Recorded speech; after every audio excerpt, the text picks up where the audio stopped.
Hello, Abigail here with the Tarotscopes for Libra season, Libra sun, moon, and rising. All right, my Libras, I have done a video on the astrology of Libra season. You can check that out, but this is about the cards. I will say, I'm going to say a little bit about astrology just because I think it's important and it really does tie into this first card, this archetype card.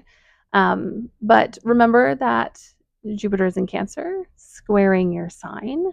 Also, we just came out of the eclipses, and every planet that comes through the beginning degrees of Libra goes into an opposition with Neptune and a trine with Uranus and a trine with Pluto. So, especially the beginning of Libra season, very spicy. Once we get to that final new moon in Libra, which happens, I think, like a week and a half before we go into Scorpio season, things are going to feel better. But just know that the energy of this time is unsettling. And if you have planets at the early degrees of Libra, you are also being kicked in the butt a bit by Pluto, Uranus, and the opposition with Neptune. It's not necessarily bad stuff, it's just a lot of stuff. But let's get into your archetype now that we've kind of set the stage. We have the ocean, which is why I mentioned that square with Jupiter. The ocean archetype card is about expansive energy and this kind of all giving, all life that the ocean exemplifies. It is also this idea of nurture and care and the kind of violence of the ocean. So often we kind of view Cancer and other signs that are known for caregiving. Virgo, Libra is known for not being a caregiver, but for definitely being someone who stabilizes other people. Oftentimes, we forget the other side to that, which is this that if something has a great capacity for care, it also has a great capacity for other kinds of energy. And so in this season, I think there is a calling to embody parts of the ocean that we don't think about, the teeming with life, the masterful, all encompassing energy of the waves in a storm, the violence of, being a small ship on a massive ocean, this kind of nothingness and everythingness that the ocean is. That is an energy you're going to be called to sit in. It's not easy, but it is necessary. And I think by the end of Libra season, you're really going to be feeling better. But the beginning is definitely rocky and definitely requires you to sit in the energy. Also, remembering that the eclipse literally just ended when we enter Libra season. And so, and by the time this is posted, I usually post it the day before. So it'll be on the eclipse. We will be having to kind of wrestle with and deal with the kind of fallout or drain off of the eclipses. So the first 2 weeks of Libra season, you are going to need to be a force of nature.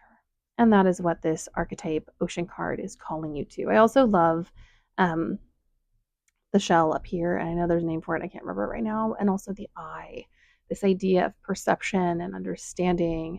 I think you're going to get a lot of revelations in this eclipse. Well, I don't say eclipse, not in this eclipse, but in the eclipse runoff and throughout the air trines as we move through this energy.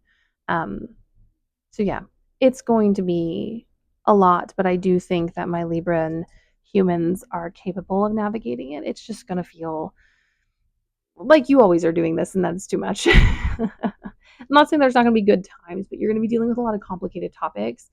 Part of the reason I say that is our first card. Yes, we do have the Three of Swords. This is about wounding and trauma and care. And I really don't feel that you can see this card without the second one. So I'm going to pull our bestie here, the Hanged One.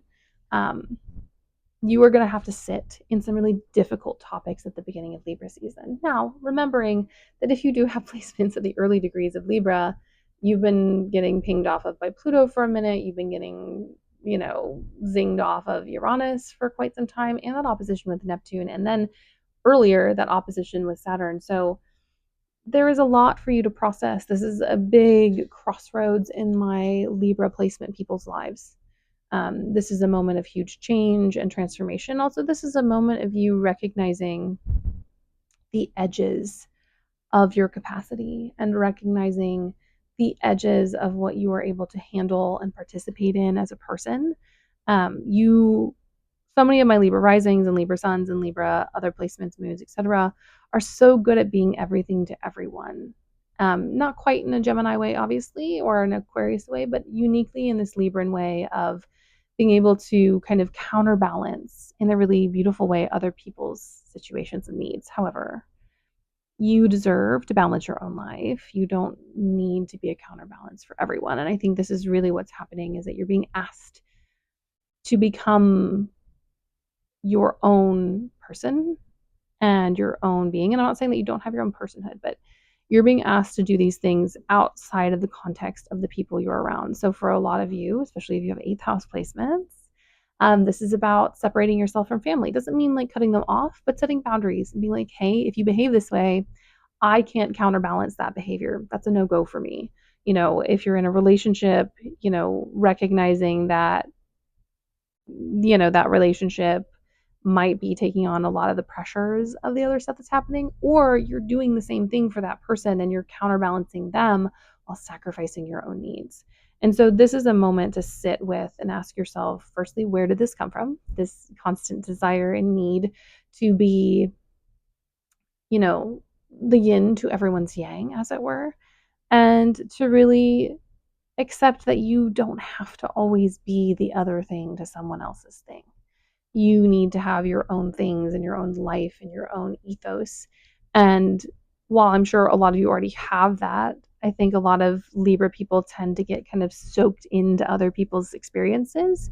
And so that other people don't see you as that, which I know can be really dehumanizing.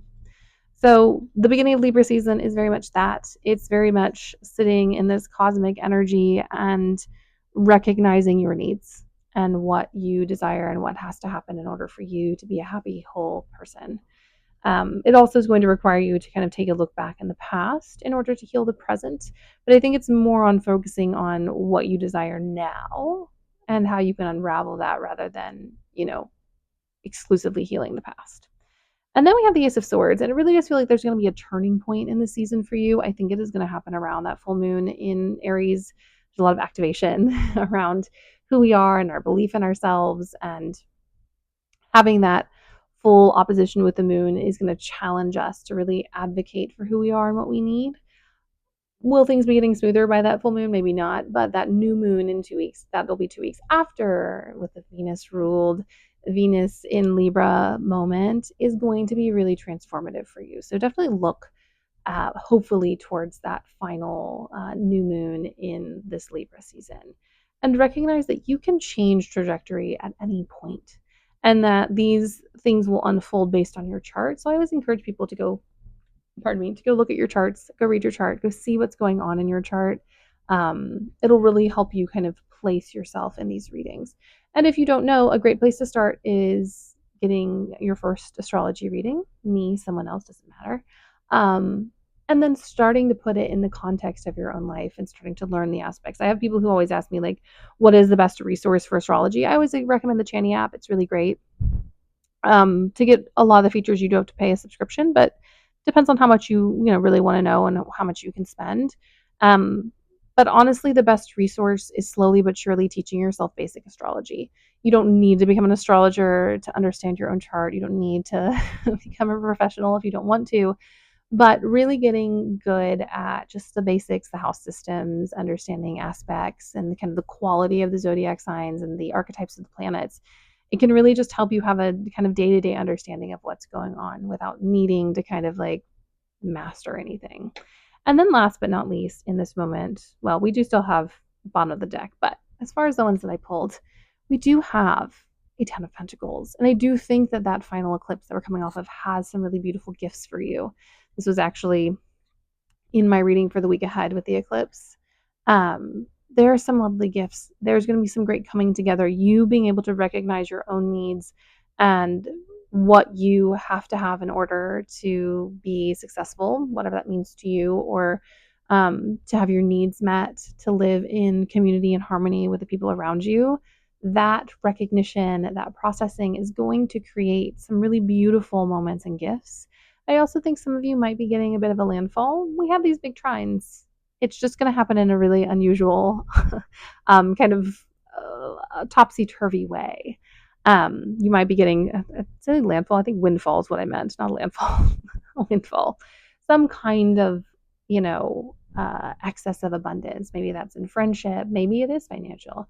Maybe it is kind of being able to come together and heal something with someone else. But it is this idea of having more than enough to share.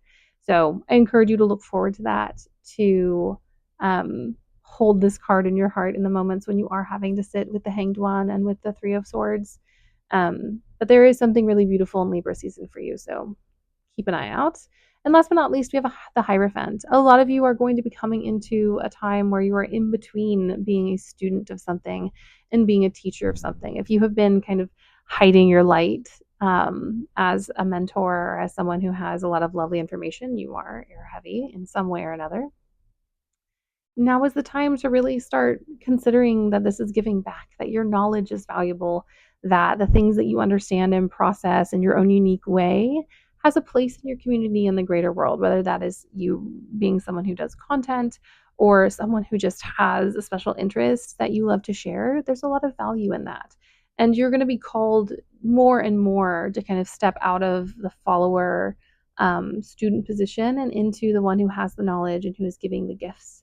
And notice this is mycelium. This isn't a hierarchy. The students aren't less than the master, and the master is not higher than the students. But you are going to be called to kind of give things and impart knowledge and wisdom in a more overt way, while also maintaining the ability to learn. So there's a lot of beauty in this season. You are going to be called on for your expertise, for your knowledge. You're also going to have to sit with some hard topics. I believe in you. I know that this year has been hard for a lot of people, me included. But I do believe that something is going to give in Libra season for you, and you're going to have some really beautiful moments of healing and success while also dealing with some harder topics. Anyways, my loves, please like and subscribe if you enjoyed this. Blessed Libra season. I'll see you in a different space and time.